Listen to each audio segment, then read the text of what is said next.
Հարգելի գործընկերներ, մեր տեսլականը պարզ է։ Ուզում ենք մի տնտեսություն, որը մի կողմից աշխարհին կառաջարկի տեխնոլոգիական եւ նորարարական արտադրանք, իսկ մյուս կողմից իր ժամանակակից ենթակառուցվածքներով կդառնա տարածաշրջանի տնտեսական եւ մարդկային հոսքերի կարևոր հանգույց։ Այս պատմական խաղաղության ժամանակաշրջանը պատասխանատու քաղաքականության, հեռատեսության եւ առաջնահերթությունների ճիշտ հավասարակշռության մասին է։ Հենց այս մոտեցումն է մեզ առաջնորդել 26 թվականի ընտրական տարվա մեր բյուջեի նախագծման աշխատանքների ընթացքում։ Մենք կարողացել ենք համադրել կարճաժամկետ եւ երկարաժամկետ հնարավորությունները, գտնելով դրանց հավասարակշռման կետը, միաժամանակ պահպանելով ֆիսկալ կայունությունն ու նվազեցնելով դեֆիցիտը, ինչը կարելի է անվանել իսկապես աննախադեպ մոտեցում։ 2026 թվականին մենք սպասում ենք 5.4% տնտեսական աճ,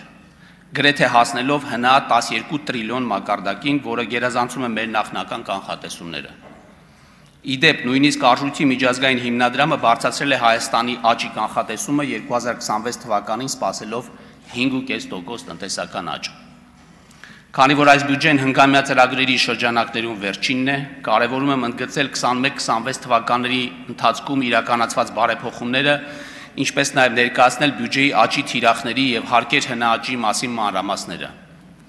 Ապագա զարգացումը կառուցվում է մեր նախկին հաջողությունների եւ ընդունած որոշումների վրա։ Եվ այսպես, վերջին 5 տարիների արդյունքներով մենք արձանագրել ենք միջինում 7.6% տնտեսական աճ։ Եվ ես ուրախ եմ, որ հնա 5.4% աճի կանխատեսումը այլևս սենսացիա չէ։ Հատկանշական է, որ տնտեսական աճը Հայաստանի Հանրապետության կառավարության հայտարարած քաղաքականությանը համահունչ ներառական է եղել։ Այն ուղեկցվել է մի կողմից զբաղվածության աճով, մյուս կողմից միջին աշխատավարձերի գնաճի տեմպերը էապես գերազանցող աճով, ինչպես նաև անհավասարության եւ աղքատության մակարդակի նվազմամբ։ Այս փոփոխությունների մասշտաբն առավել հստակ պատկերացնելու համար պետք է նշել, որ 25 թվականին հունվար-սեպտեմբեր ամիսներին վարձու աշխատողների թիվը շարունակել է աճել, արձանագրելով 4.8% աճ, իսկ միջին ամսական անվանական աշխատավարձը նախորդ տարվա նկատմամբ աճել է 5.3%-ով, կազմելով 295.042 դրամ։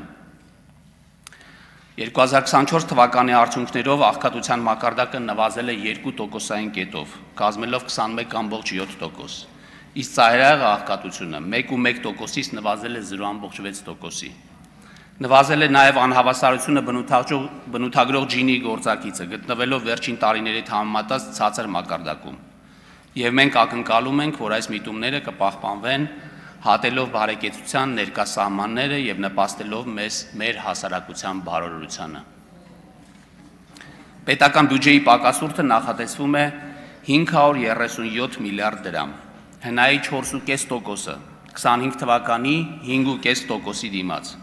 միջնաժամկետում նվազելով մինչև պարտքի բեռը կայուն պահող 2.8%։ Այս բյուջեով հարկաբյուջետային քաղաքականությունը մենք կառուցում ենք պատասխանատվությամբ եւ հավասարակշռությամբ։ Մեր նպատակն է շարունակաբար նվազեցնել բյուջեի պակասուրդը եւ պահպանել պետական պարտքը կայուն եւ կառավարելի տիրույթում, միջնաժամկետ հատվածում այն պահպանելով 50%-ին մոտ շրջանակում։ Այս համատեքստում էական ընդգծել, որ մենք իրականացնում ենք տնտեսական ներուժի բարձրացմանը միտված ծրագրեր, ուղղված ենթակառուցվածքների եւ մարդկային կապիտալի զարգացմանը, թիրախում պահելով արդյունավետության եւ արտադրողականության բարձրացումը։ Ուստի պետական բյուջեի պակասուրդի կրճատումը եւ երկարաժամկետ տնտեսական աճի խթանումն իրար չեն հակադրվում, այլ հակառակը հավասարակշռված խելամիտ եւ մակրոտնտեսական կայունության ապահովմանը նպաստող հարկաբյուջետային քաղաքականությունը հնարավորություն է տալիս բարձրացնել երկրի դիմադրողականությունն ու վարկանիշը, միաժամանակ ընդլայնելով մասնավոր հատվածի համար աճ գեներացնելու հիմքերը։ Չմոռանաք հավանել տեսանյութը եւ բաժանորդագրվել Civic AM-ի YouTube-յան էջին։